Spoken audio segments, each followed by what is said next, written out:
The lost colony of Roanoke was founded in 1587 off the coast of Virginia.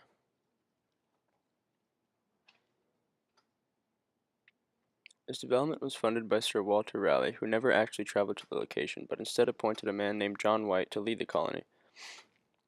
Raleigh sent 117 men, women, and children along the expedition, with White hoping to colonize the new area.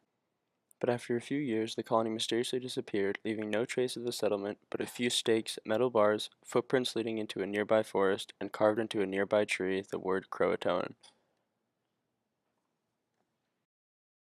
To fully understand the mystery behind this colony, we must first analyze the experience of the expedition group led by Ralph Lane and funded by Sir Walter Raleigh in 1585. Due to treacherous weather along the journey, the group of 100 scientists, miners, and soldiers arrived later than anticipated, long after the prime planting season, so supplies and food were quickly depleted. In addition, Lane was rather unfriendly to nearby Roanoke tribes such as the Powhatan Indians, and eventually murdered the tribe's chief named Wingina.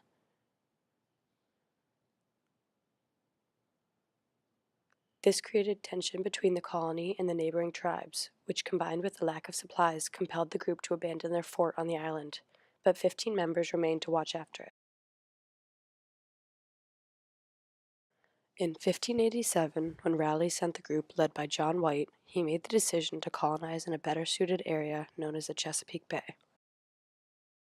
A pilot familiar with the area named Simon Fernandez was recruited to guide the group, but Fernandez ultimately refused to finish guiding them to the Chesapeake Bay, coincidentally leaving them at Roanoke Island. The group was forced to fix up the previously built fort left by Ralph Lane's group and establish their colony there.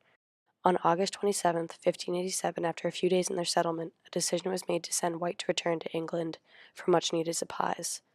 Returning in 1590, the colony had vanished. The only thing left was the carved word on a tree which read Croatoan, a clue as to where the settlers may have left to. Before John could search for the group, a huge storm forced him to return to England. In more recent times, a search for the definitive answer of where the lost colony truly went has begun. In 2010, Dr. Gordon Watts directed a 6-day survey searching for the lost colony.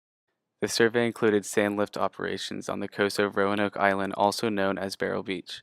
After screen filtering loads of sand, a significant number of prehistoric pottery shards were recovered.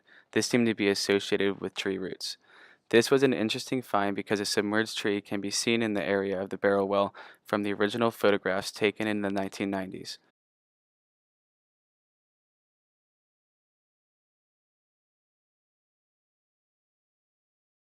A few 19th century shards as well as a portion of an 18th century pipe bowl were also found, but none of the artifacts recovered could be directly associated with the lost colony, and so the true answer of what happened remains a mystery.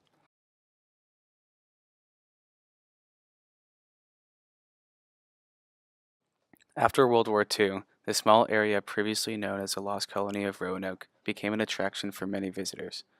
Following the stabilization of the banks, the construction of roads and bridges, along with the creation of the national parks in the area, modern tourism and real estate developed on the island. Some milestones include a bridge that was constructed to connect Roanoke Island with the beach community of Nag's Head, opening the outer islands to development. The Lost Colony, an outdoor drama by Paul Green, is performed every summer and celebrated its 80th year in 2017. Tourist and media representation of Roanoke discuss the great mystery of the island and highlight the growth and beauty in hopes to grab the attention of the readers and spark interest in the story. People feel the need to see the island of Roanoke firsthand to gain a better understanding, which has created a large population of yearly tourists. Today, Roanoke Island has two characters. For much of the year, it is a quiet, low-key area where most of the nearly 7,000 residents know one another by name. All of this begins to change around May when the golden tide of tourists begins and the months of summer are full of activity.